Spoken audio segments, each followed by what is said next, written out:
Welcome back to Ask Allison. Here's today's question. I started my practice about 6 months ago and successfully filled it with weekly private pay clients. Now I have a couple of clients who want to step down to biweekly, and I'm not sure how to best handle it. I'm trying to avoid empty spots in my schedule every other week. Honestly, I'd prefer only weekly clients, but I also feel guilty about referring people out for this reason. How do I keep my practice sustainable while honoring clients' needs for less frequent sessions? So first, I want to thank TherapyNotes for sponsoring Ask Allison. They're the #1 rated electronic records system available today with live telephone support 7 days a week. It's clear why TherapyNotes is rated 4.9 out of 5 stars on Trustpilot and has a 5-star rating on Google. TherapyNotes makes billing, scheduling, note-taking, and telehealth incredibly easy.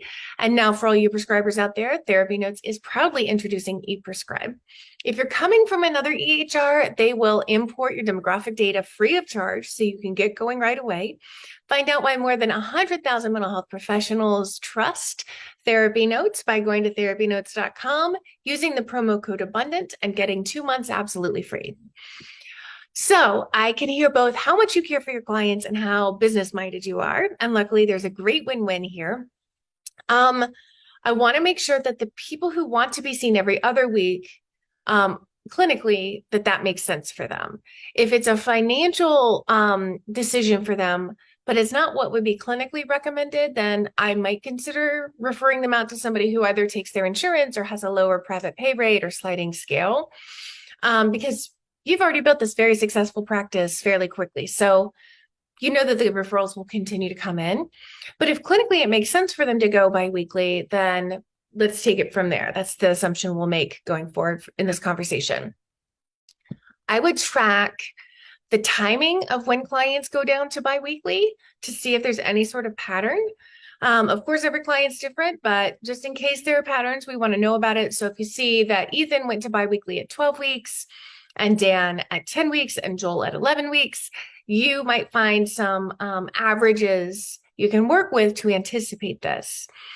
So consider stacking your biweekly clients, telling my every other week people what days and times are available for every other week based on the alternating days. So Dan may be seen every other Wednesday at 1.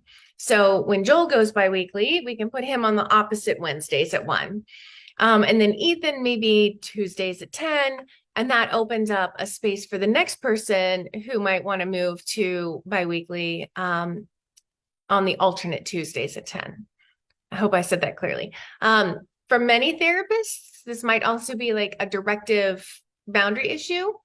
So if you say, I can see you 2 Tuesdays from now at 10, and pause to see if they can do it, you may be surprised that they can fit it in. We tend to be fairly over accommodating with scheduling stuff with clients in a way that is not necessary and can actually be not helpful to the sustainability of our practices.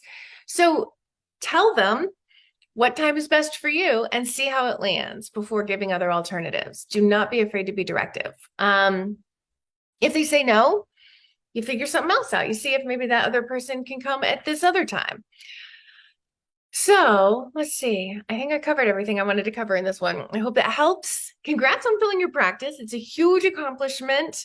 Whenever I hear about somebody filling their practice, which, that's what I do. So I get to hear it a lot. I think about how 6 months ago, this didn't even exist, right? This whole thing, this incredible system for helping people as a business did not exist. And you have created this and built this really amazing thing. So congratulations. Today's free worksheet is all about schedules. I want you to know that you can work when you want, and to remind you that there are some private practice to-dos that don't just include seeing clients that need to be incorporated into your schedule so they still get done. I think that could be helpful for people who are still building or who are wanting to be in the position that this person asking the questions in. We have more systems talk as well in Full Practice New Problems, which is in the Abundance Party at abundanceparty.com. If you have any questions for me for Ask Allison, please DM me over at on Instagram. I'm abundance_practice_building.